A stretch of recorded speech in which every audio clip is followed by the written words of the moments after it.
Hello there, my RPG lovers, and welcome to another video. The Outer Worlds 2 is not an RPG that I was excited for, like, at all. Conversational status uncomfortable. Mainly because I was never a fan of the first game. I remember trying it out a couple of times, but I always ended up quitting the game after about 7 or 8 hours. It just felt very boring to play, even though it had some solid RPG features. I had no idea that the sequel for this game is coming out so soon. Well, soon after Obsidian's last RPG, which would be Avowed. I was very curious to see how it compares to Avowed than anything else, and it was obvious that these games are going to share a lot of the same features. And they certainly do, but some of them are very different, for better and for worse. Avowed was heavily criticized for having a lot of shallow features and a lack of attention to detail. I was wondering if they're going to address some of that criticism in their newest RPG, but we'll get to that soon. My review for Avowed was mixed. I did like the open world and exploration, but I thought the writing and the story were extremely boring and uninteresting. You can check out that video if you didn't already. Now that isn't the warm welcome I expected. Anyway, let's start talking about the Outer Worlds 2. The game starts with a satirical commercial that's supposed to show you what ED is all about. ED as in Earth Directorate, an administrative body tasked with coordination between Earth and its colonies. But according to this cutscene, it's just a bunch of girl boss characters slapping soy boys around. Get a hold of yourself! While that's not too far away from the truth, because the game will introduce more similar characters as you progress, it's not exactly painting the full picture. Unlike you or your team, I am a professional. I mean, this intro is supposed to be satirical, but still, I thought it was a pretty weak introduction for the game's story. Luckily it gets better than this, but I ended up having the same problem with this game like I did with Avowed. I just don't like how Obsidian is writing their stories, and especially characters. Remain strong, and together we will outlast the Crabble! However, I definitely had a bit more fun with the main story in this game compared to Avowed, which almost bored me to death. The story in the Outer Worlds 2 took a while to kick in, because there are multiple factions you're supposed to work with. So you're going to do a lot of running around, doing quests for all of the factions, until you can push the main story forward. By running around, I mean exploring several planets in Arcadia, starting with the one called Paradise Island. At first I had no idea what the main story is even about, besides trying to save this part of the isolated space colony called Arcadia.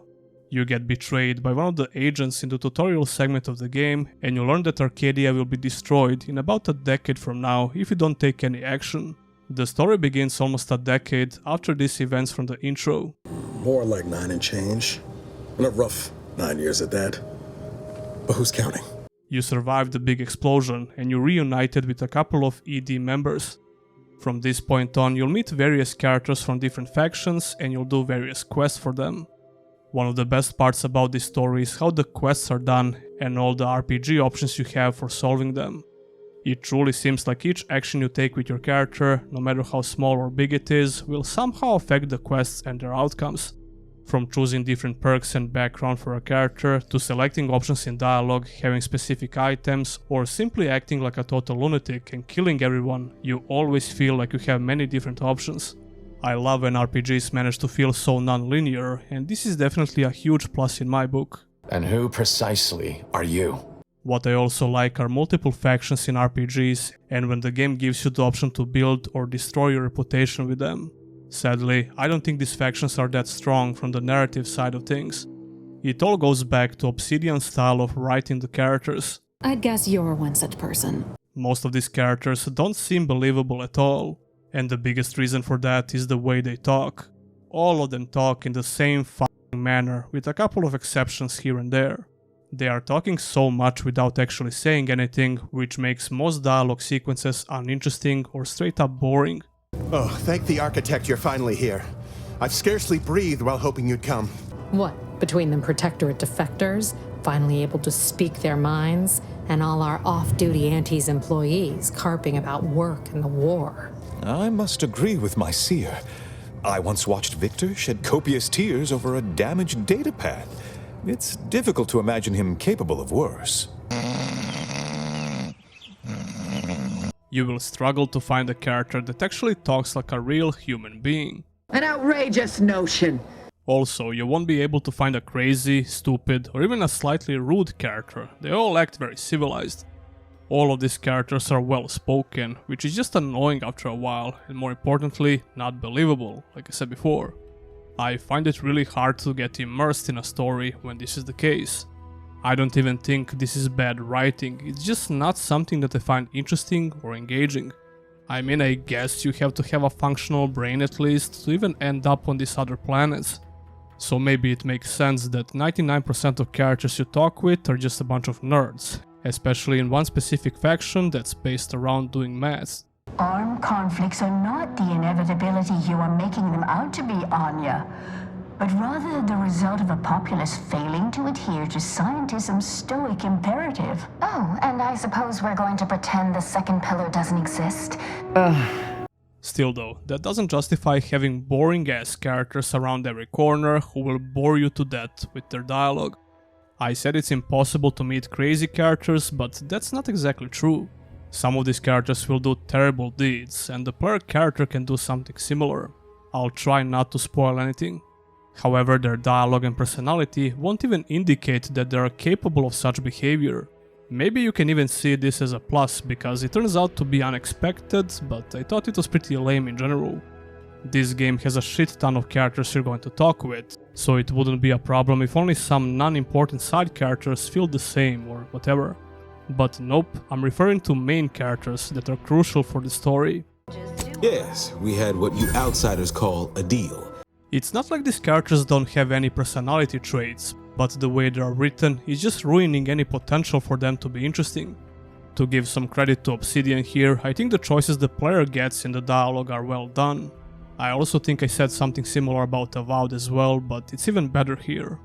I rarely had a moment where I didn't like any of my dialogue options that I could select, and combined with a great deal of skill checks in dialogue, which can be affected by multiple factors that I mentioned before, I was really satisfied with this. The Outer Worlds 2 is also a party-based RPG, which means you'll have 2 more characters in your party at all times, if you want to. I literally have nothing else to say about these characters that I haven't already mentioned above. The main story has its moments, with some big decisions you get to make, which is a great thing to have in an RPG of course. But I honestly didn't care what I select in those moments, because the game failed to make me care about these characters. That's also probably the reason why I decided early on to play as a bad guy in most situations. More about that soon in the gameplay section, but let's talk about performance and graphics first. I play this game on my PC, and you'll be able to see my configuration on the screen. I tested out 4K, 2K and Full HD, and I ended up sticking with Full HD resolution with high settings plus DLSS quality presets. With those settings I was able to get around 100 to 120 FPS most of the time, which made my experience very smooth. I could also play the game in 2K with some details set to medium instead of high, and I would have no problems to hit 60 FPS, but I wanted an even smoother experience. So if you have similar specs like me, the game should work just fine on your PC. As for the graphics, I think they vary from decent to just okay. The artistic style is somewhere in between stylized and realistic, and it kind of reminds me of Elex a little bit. They took the liberty with these alien environments and tried to make them as weird as possible, which is cool in a way, but also a bit cartoony, while the character models have a more realistic look. This retro-futuristic aesthetic is interesting in general, I would say. Fallout fans are obviously a target audience here. The visual variety of these places is pretty decent, and some specific areas have a lot of visual detail. That being said, I think Avowed was more impressive when it comes to visual details, but then again, I prefer medieval fantasy over this sci-fi retro-futuristic style anyway. An outrageous notion! You could say that this game is very colorful, which won't be everyone's cup of tea, but I didn't have any problems with that. I hold visual progression in RPGs in high regard, and this game is kind of mixed when it comes to this. You will find some pretty cool armor sets in the game, as well as cool weapons. However, there are a lot of armor sets which look weird or just stupid. The colors they use to paint some of these items are bizarre and ugly. I mean, sure, this can be a personal preference, but that's what I thought. So the visual progression is decent, but it could have been a lot better. There are some scripted moments in the game with pretty good presentation. You will explore some very dark areas and you get to use the most pathetic excuse for a lamp that I ever seen. Like, what the f is this, bro? It's almost useless. To sum up the visuals, I think it's an okay looking game.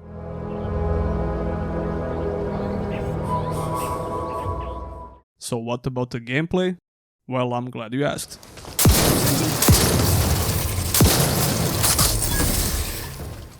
You get to make and customize your character before you begin the game.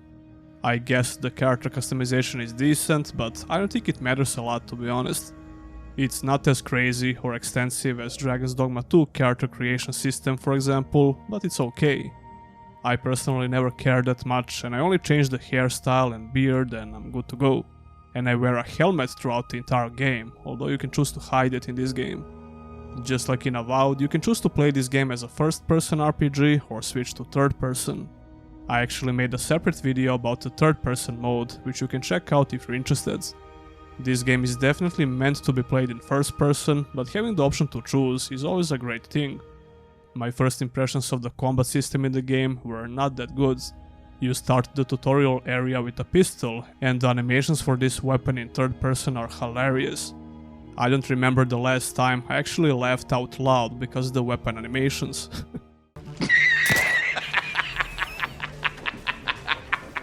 And this is coming from someone who doesn't care that much as long as the game feels good to play. Long story short, you'll have a better time if you stick with the first person mode in general. However, I prefer to switch to third person, at least in the open world while exploring. The animations for other ranged weapons are just okay, but again, just stick with the first person mode. I was playing a lot in third person because of that video and I like to suffer, I guess. Putting the animations aside, the controls in this game are pretty good. They are responsive and snappy, which is always great to hear. But this game simply lacks some crucial mechanics that you would expect to find in a game like this, which makes the whole combat experience very limited in terms of movements. For example, there is no cover system, even though the game offers you and even expects you to use the cover in some combat scenarios. You can't just aim and shoot from the cover, you have to physically move first. I mean, this is just ridiculous, it's a feature that you would expect to have. Or how about the lack of any evading mechanics like a dodge or even a step dodge? Maybe they decided not to include such a feature because you would have to add a stamina system first or some other limiting factors. Whatever the case might be, you feel very limited in terms of movement in combat and all you can do is try to kite enemies around by running like a headless chicken or use some cover when you can. You can get some cool gadgets very early on, like the rocket boots mod for example. This makes the movement and exploration a lot more fun, but it's not exactly a combat move. These problems will affect both camera perspectives, but some of them are more apparent in third person. On the other side, some RPG features like perks, flaws, or weapon effects can give you some cool options in combat. For example, I accepted a flaw that would give me 5% chance to become invisible each time I take some damage at the expense of my health. By the way, you'll be offered to accept or decline these flaws every now and then. I declined most of these negative perks because I thought they are just bad. Although I did get a few and they changed my build and gameplay in general quite a bit. This would save my ass in combat more times than I could count and it was pretty cool. You can certainly make a very unique build in the game and you get more than enough options for that. But none of this is actually fixing the problem I mentioned before. The movement in Avowed felt much better than this because it had the option to step dodge, and I was convinced they will use something similar here, but nope. Speaking of similarities with Avowed, this game also allows you to grab a lot of ledges and pull yourself up. It's not that important like in Avowed because the open world in this game is not extremely vertical. That's not the reason for this mechanic to feel so much worse though, because it does. Running around and exploring these maps feels way better with the jet boot upgrade, and I wish they used the same gadget in combat. They could make a very similar effect for pushing yourself to the side maybe with the jet boots mod and it would make sense. But it is what it is. The Outer Worlds 2 is mostly focusing on the ranged gameplay with guns, but it also offers you the choice to play as a melee character. Not only that, but you have a lot of options to build your character however you want with a very extensive perk system. I invested a lot of points into melee and ranged, and I also got appropriate perks which would support this playstyle. I focused on shotguns, bolt action guns and two-handed melee weapons. The way that ranged combat feels is pretty decent. It packs quite a punch, and I was surprised with the quality of sound effects in the game.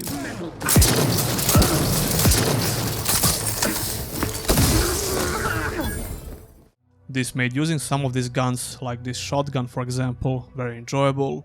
Up to, but I'm not ready. It's much better than I expected, although my expectations were pretty low to be honest. Another thing which makes the combat very satisfying is the dismemberment system. Now, YouTube is changing some rules when it comes to gore in video games, which is extremely stupid, so I have to blur some segments. You will blow up enemies in pieces in this game, which is pretty cool. Pretty much all ranged weapons in this game feel great to use. Melee weapons on the other hand are not that great, and I expected something similar to Avowed at least.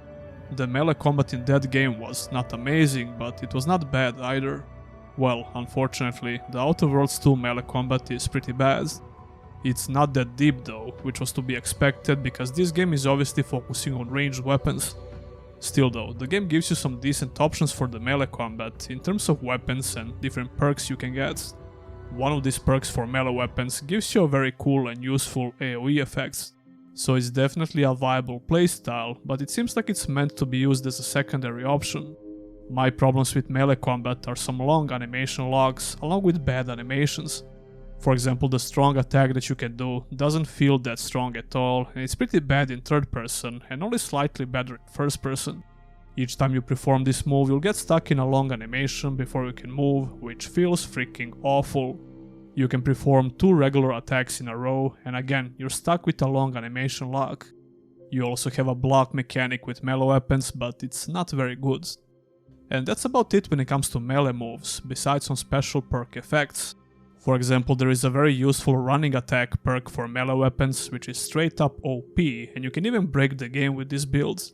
So there is some fun to be had here with melee weapons, even though the fundamental mechanics are pretty bad. The ranged weapons are perfectly fine, or even great sometimes, depending on the weapon itself, but the combat could have been a lot smoother and better in general, if Obsidian included some of those mechanics I mentioned before. Like I said, I played on hard, and this difficulty really forces you to pay attention to everything. Then again, the AI can be easily cheesed, especially in the open worlds. Even in indoor areas sometimes, but they are way more brutal in there for sure, and you can feel helpless when enemies are chasing you. But this goes back to the lack of evading and defensive mechanics. The game also gives you a lot of options to take down enemies by using some explosives in the environment or using some gadgets and utility items. The gadget you get from the beginning allows you to use the bullet time mechanic basically. It slows down the time and you can perform actions a lot easier while it lasts. I thought I would use this mechanic a lot more than I did. I don't think it's that great, because it also slows down your character a lot, which makes it annoying. I think there are ways to improve this effect though, but I never cared that much for it. Another gadget you get later on allows you to see some invisible enemies, which is cool, and it's also used for solving some simple puzzles. The healing in this game is a bit annoying, although I'm pretty sure I made it worse than it should be with one of the perks I got. You can use these inhalers, which need to be charged with medical items, or you can use food outside of combat to heal. There is a toxicity bar which fills up each time you use the inhaler, which is absolutely unnecessary. It felt so annoying for no reason, and it's yet another example how Obsidian is always trying to overbalance their games. Seriously, I don't see a single reason for this mechanic to exist. A simple cooldown on using the inhaler would do the trick. Then again, this is the first game in a while from Obsidian, which actually allows you to be a little bit OP. I played on hard and I did like the challenge, but I also like how you can pretty much break the game with some very strong weapons. Well, not exactly break it, but getting some great weapons makes a massive difference in fights, especially if your build supports it. This happened a couple of times during my playthrough, when I got some very strong weapons like this lighting gun or these sights. I could still get killed easily, but I did some insane damage. There is an insane amount of perks you can get, but very few perk points to gain, so you'll have to make careful decisions while investing your perk points. Some of them are only available if you have specific stats, but you can also see all perks in the menu. I certainly didn't expect this amount of depth within the perk system, so that was great to see. What's very disappointing when it comes to combat are the boss fights. The game has a handful of big boss fights and all of them are trash. These bosses only have a couple of mechanics and none of them are fun. Remember how I told you that the game expects you to use the cover system even though it's not in the game technically? Well, most of these boss arenas are filled with objects to use as a cover and it feels pretty bad to use them because of the reasons I mentioned before. I really hope they add aiming from the cover in some future updates. I thought Avowed had some pretty cool boss fights, so this was especially disappointing for me. The crafting system in this game is simple, but it can be very useful and you should definitely use it. At least for crafting and putting more mods in your weapons and armor. I think Avowed's crafting system was more annoying, but a little bit more engaging. I had low expectations when it comes to interactions and attention to detail, especially because Avowed felt very shallow when it comes to the same features. For example, Avowed offered little to no options to be a bad guy, and the game simply didn't label those options as good or evil. Well, it's a little bit different in this game, because of the reputation system that keeps the track of your actions. Thank you kindly. I am decidedly in your debt. Anything you need? If you help out the members of the faction, your reputation will go up, and if you work against them, it will go down. I was so surprised to learn that you can be a total lunatic and kill almost everyone in the game. I mean, Avowed didn't even allow you to attack most NPCs you meet. You can only fight enemies on certain places on the map and inside some very scripted events. Neutral NPCs would just hang around and feel totally artificial. It's a little bit better in this game and they have more reactions to what you do. The best part about it is definitely the option to just kill everyone. So I was shocked to learn that you can do this in this game, and like I said before, it's a huge plus in my book. It doesn't feel as shallow as Avowed, that's for sure, but it could still be way better, maybe with a dedicated schedule for AI. That being said, I think the whole reputation system is a bit underwhelming. It seems like only some extreme options will heavily affect your standings with these factions. Most quests you do for these factions will only slightly move this bar. I didn't test out this completely, but I did manage to kill a bunch of important NPCs in a couple of situations. The game will seamlessly adapt to these gameplay choices, at least it seems so, because I didn't continue with the main story, I reloaded the previous save. Yeah, I didn't want to slaughter the whole camp in this faction, I just wanted to test it out if it's possible. However, I just started blasting some NPCs in the face and successfully solved some quests like that. This felt very satisfying and I love when RPGs give you such options. Avowed was nowhere near this level of interaction, so I have to give a lot of props to Obsidian here. The exploration in this game is okay, but not as good as in Avowed. Then we have the sound design, which ranges from amazing to just okay, I guess. I already talked about the great sound effects, so I won't repeat myself here. The voice acting is decent, but I don't think these voice actors had a great source material to work with, so their performances end up feeling flat in most cases. Oh, thank the architect you're finally here. I've scarcely breathed while hoping you'd come. I was about to mention the soundtrack, but then I realized I never even turned on the radio option in the game. And now I'm a bit paranoid because of the copyright issues, so I don't even know if I can play you some of those tracks.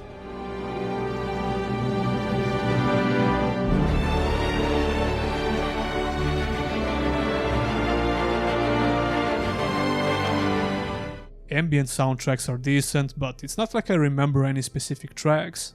And that would pretty much cover everything I wanted to talk about. Get a hold of yourself! The game is a mixed bag in general, but I hope this review helped you understand what you can expect from major features in the game. Conversational status uncomfortable. Anyway, tell me your opinion about this game in the comments below. Do you like it, hate it, or just don't care? Let me know. Don't forget to like the video and subscribe for more content like this. And if you want to go a step further, consider supporting your boy by becoming a YouTube channel member or a Patreon. Huge thanks to all my current supporters, and I'll see ya in the next one.